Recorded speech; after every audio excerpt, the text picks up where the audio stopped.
ہمارے پڑوس میں اماں سغرا رہتی تھی۔ کبھی انہوں نے اچھے دن بھی دیکھے تھے، لیکن بیوگی کے بعد ایسے حالات ہو گئے کہ وہ تیرے میرے گھر کام کرنے پر مجبور ہو گئی۔ امی نے ان کو پریشان دیکھ کر ملازمہ رکھ لیا اور وہ ہمارے گھر کام کرنے لگی۔ اماں سغرا کا ایک ہی بیٹا تھا جس کا نام ارشاد تھا۔ اسے پڑھنے کا شوق تھا، مگر اس خاتون کے حالات اجازت نہ دیتے تھے کہ اپنے بچے کو پڑھا سکیں، حالانکہ گاؤں کے اسکول کی فیس بھی ان دنوں برائے نام ہی تھی۔ جب امی نے مجھے اسکول داخل کرایا، میری عمر 5 برس تھی۔ پہلے دن اسکول جانے کا تجربہ اچھا نہ رہا۔ لڑکیوں نے مجھے ستایا، بال کھینچے اور کچھ لڑکوں نے میری کتاب چھیننے کی کوشش کی تو وہ پھٹ گئی۔ میں روتی ہوئی گھر لوٹی۔ ماں نے مجھے اس قدر غمزدہ و ملول دیکھا، پوچھا کیا بات ہے؟ میں نے کہا کہ اسکول کے لڑکے اور لڑکیاں بہت برے ہیں، وہ مجھے تنگ کرتے ہیں، اب میں کبھی اسکول نہیں جاؤں گی۔ اماں سغرا نے سنا تو بولی، میں کل جا کر ساری باتیں ٹیچر کو بتاؤں گی، وہ ان بچوں کی پٹائی لگائیں گی۔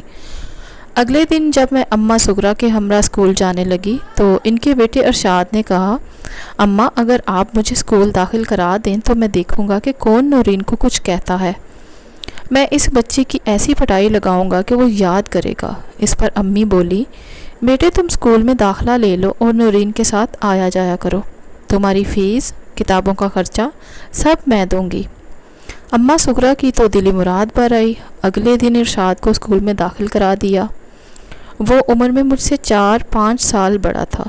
ہم اکٹھے اسکول جاتے، مجھے اس کے ساتھ تحفظ محسوس ہوتا، یوں میری اس کے ساتھ انسیت ہو گئی۔ ارشاد روزانہ شام کو کتابیں لے کر آ جاتا، ہم مل کر سبق یاد کرتے۔ بڑا ہونے کی وجہ سے وہ پڑھائی میں کافی تیز تھا۔ ہم دونوں بھیا کے کمرے میں بیٹھ کر پڑھتے، کیونکہ میرا بھائی شہر پڑھنے گیا ہوا تھا۔ ان دنوں میری عمر 9-10 سال کے قریب تھی، اتنی معصوم تھی کہ دنیا کی باتوں کو نہیں سمجھتی تھی، مگر ارشاد 13-14 برس کا تھا۔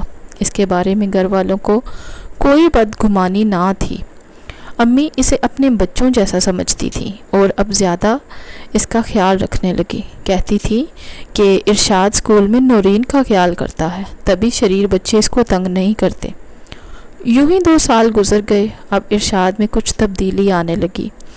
میں اور وہ جب تنہا ہوتے وہ مجھ سے عجیب و غریب باتیں کرنے لگتا۔ ان باتوں کا رد عمل یہ ہوتا کہ میں پریشان بھی ہوتی تھی اور کبھی جھینپ جاتی، لیکن ان باتوں کا ذکر میں کبھی کسی سے نہ کرتی تھی، کیونکہ میں اس کو اپنا محافظ سمجھتی تھی۔ اس کا ساتھ میرے لیے بڑا سہارا تھا۔ میں کسی صورت نہیں چاہتی تھی کہ وہ کہیں چلا جائے، تبھی اس کی ہر بات مان لیتی، جو باتیں بری کرتا نظر انداز کر دیا کرتی اور پوری رازداری سے کام بھی لیتی۔ اس روز ہمارے یہاں ایک خوشی کی تقریب تھی، سو امی نے ارشاد کو روک لیا کہ کاموں میں ہاتھ بٹائے۔ کام کرتے ہوئے وہ گنگنانے لگا تو پتہ چلا کہ اس کی آواز بہت اچھی ہے۔ بس پھر کیا تھا، یہ ہر ایک نے اس سے فرمائش کی اور وہ کوئی گانا سنائے۔ اس نے بہت اصرار پر کچھ شادی کے موقع کے خوشی بھرے گیت سنائے تو مہمان جھوم اٹھے۔ پھر تو ساری رات اس کے گیتوں نے رت جگے کا سما باندھ دیا۔ جب سب تھک کر سونے چلے گئے تب امی نے ارشاد سے کہا کہ تم بھی یہیں مہمانوں والے کمرے میں سو جاؤ۔ سبھی نیند کی آغوش میں جا چکے تھے، لیکن مجھے اور ارشاد کو نیند نہ آئی۔ ہم دونوں جاگ رہے تھے۔ پہلے وہ اٹھا اور صحن میں پڑی چارپائی پر جا کر بیٹھ گیا، پھر میں اس کے پیچھے کمرے سے باہر آ گئی۔ وہ بولا، باہر کیوں آئی ہو؟ کیا نیند نہیں آ رہی؟ ہاں، میں نے کہا، نیند بالکل نہیں آ رہی، بے چینی سی ہو رہی ہے۔ زیادہ دیر تک جاگنے سے ایسا ہو جاتا ہے، تھکن ہو جائے تو بھی نیند نہیں آتی۔ اس رات ہم دونوں جاگتے رہے اور ہم نے خوب باتیں کی۔ مجھے ذرا بھی احساس نہ ہوا کہ وہ ہماری ملازمہ کا لڑکا ہے اور میرا اس کا کوئی میل نہیں ہے۔ اس رات پہلی بار کم عمری کے باوجود محبت کی اہمیت اور دوسری کئی پرکشش باتوں سے آشنا ہوئی جو زندگی میں یادگار بن جاتی ہیں۔ پو پھٹنے سے پہلے میں ارشاد کے ساتھ صحن سے اٹھ کر اپنے کمرے میں آ گئی اور آنکھیں موند کر سوتی بن گئی۔ اس وقت میری عمر 10 برس تھی اور یہ وہ عمر ہوتی ہے جب زبان چپ رہتی ہے مگر آنکھیں بولتی ہیں۔ انہی دنوں جب مجھے اپنے حسن اور عمر کی دلکشی کا پہلی بار احساس ہوا تو میں نے ارشاد کے بارے سوچنا شروع کیا۔ میں اس میں دلچسپی ضرور رکھتی تھی، لیکن محبت مجھے اس سے نہ تھی۔ نہ کبھی یہ سوچا کہ وہ ہمیشہ میرے ساتھ رہے، بلکہ اب تو سوچتی کہ اگر اس سے اچھا کوئی اور مل جائے تو میں اپنی ملازمہ کے اس سپوت کی جانب مڑ کر بھی نہ دیکھوں گی۔ مجبوری یہ تھی کہ مجھے ابھی تک اسکول میں ارشاد کے پروٹیکشن کی ضرورت تھی، اور اس کے ساتھ رہنے کی عادت ایسی پڑ گئی تھی کہ اس کے بغیر خود کو تنہا اور ادھورا خیال کرتی تھی۔ دراصل میں ارشاد کو نہیں، اس کی باتوں کو پسند کرتی تھی، جن سے مجھے روحانی سکون ملتا تھا۔ ایک روز گاؤں میں کسی کا انتقال ہو گیا، گھر والے وہاں چلے گئے۔ ارشاد اور اس کی بہن کو ہمارے پاس چھوڑ گئے تاکہ ہم اکیلے نہ رہیں۔ اس کی بہن تو کھانا کھا کر سو گئی۔ میں اور ارشاد باتوں کے چسکے میں بیٹھ گئے کہ ہم کو ابھی نیند نہیں آ رہی تھی۔ یہ دن میری زندگی کا سیاہ ترین دن تھا۔ ہم آدھی رات کو باتوں میں محو تھے۔ احساس نہ ہوا کہ آپا کا منگیتر جمال کب وہاں آیا اور ہماری باتیں سنتا رہا۔ حالانکہ ہم غلط قسم کی باتیں نہ کر رہے تھے، لیکن اس شخص کے لیے تو کم نہ تھا کہ لڑکا اور لڑکی تنہائی میں آدھی رات کو باتوں میں مگن ہوں۔ بہرحال جمال بھائی دبے قدموں کمرے میں آئے اور ہم کو بہت برا بھلا کہا۔ انہوں نے ارشاد کو تو 2-4 جوتے بھی لگائے کہ نکرانی کے بچے، تیری یہ ہمت، اپنی اوقات بھول گیا تو۔ انہوں نے بازو سے پکڑ کر اس کو اسی وقت گھر سے نکال دیا اور بولے، اب کبھی میں تیری صورت نہ دیکھوں، اب کبھی ادھر کا رخ نہ کرنا۔ ارشاد تو اس دن سے ایسا گیا، پھر کبھی لوٹ کر نہ آیا، لیکن میں کم نصیب آج بھی ایک گراں بوجھ تلے دبی سسک رہی ہوں۔ میرا خیال تھا کہ جمال بھائی خوب اس واقعے کی تشہیر کریں گے، امی ابا سے بھی شکایت کریں گے، باجی کو بتائیں گے کہ دیکھو تمہاری بہن کی یہ حرکتیں ہیں، لیکن انہوں نے ایسا نہ کیا، بلکہ اس جرم کی انہوں نے مجھے ایسی سزا دی کہ اے کاش مجھ کو موت ہی آ جاتی تو اچھا تھا۔ اب جب موقع ملتا وہ اس بات کی آڑ میں میرے نزدیک آ جاتے، دھمکیاں دیتے، اگر میرا ساتھ نہ دیا تو سارے زمانے میں رسوا کر دوں گا، تمہاری زندگی برباد ہو جائے گی، کسی کو منہ دکھانے کے قابل نہ رہو گی، نہ ہی تمہاری کبھی شادی ہو سکے گی۔ میں سہم کر رہ جاتی، اندر ہی اندر گھٹتی رہتی۔ یہ باتیں ایسی تھیں کہ ہم ان کو زبان پر لانے سے کترانے لگتی تھی۔ مجھ پر ان کا اس قدر رعب و دہشت طاری ہوئی کہ ان کے دیکھنے سے میری روح فنا ہو جاتی۔ دل سے چاہتی تھی کہ امی سے کہہ دوں کہ اس عذاب سے جان چھوٹ جائے۔ پھر آپا کا خیال آتا، وہ ان سے بے حد محبت کرتی تھی۔ 6 ماہ بعد ان کی شادی ہونے والی تھی۔ امی سے کہوں یا آپا ہی سے کہہ دوں، بس یہ سوچتے سوچتے صبح ہو جاتی۔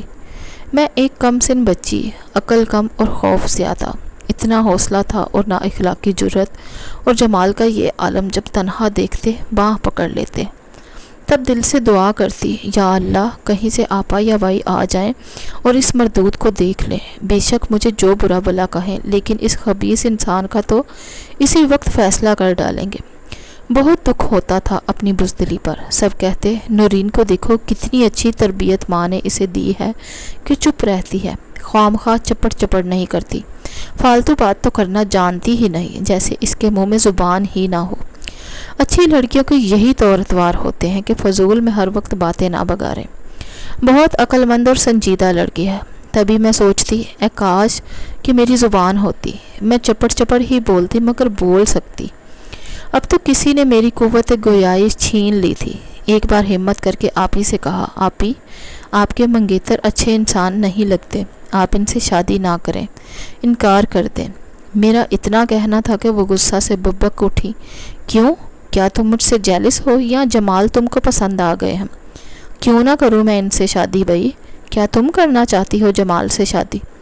اف میرے اللہ، میں تو کہہ کر پچھتائی، وہ تو میرے پیچھے پڑ گئی، حالانکہ مجھ سے وہ بے حد پیار کرتی تھی۔ پہلی بار میں نے ان کی ڈانٹ کھائی تو روحانسی ہو کر کمرے میں خوب روئی۔ شاید یہ موضوع ہی اتنا نازک تھا کہ آپا اس بارے دوسری کوئی بات سوچ نہ سکتی تھی۔ آپا کی شادی کا دن آ گیا، وہ بہت خوش تھی۔ شادی کی تیاریاں دھوم دھام سے ہوئیں۔ آپا دلہن بن گئی اور بدرو جمال دلہا۔ وہ بیاہ کر میری پیاری آپی کو اپنے گھر لے گیا۔ وہ میرا دلہا بھائی بن گیا۔ اس راکشس کو دلہا بھائی کہنے کا میرا دل نہ چاہتا۔ میں نے نہ تو نیگ لیا اور نہ جوتا چھپائی میں حصہ لیا۔ جب جوتا چھپائی کی رسم ہونے لگی، میں چھت پر چلی گئی۔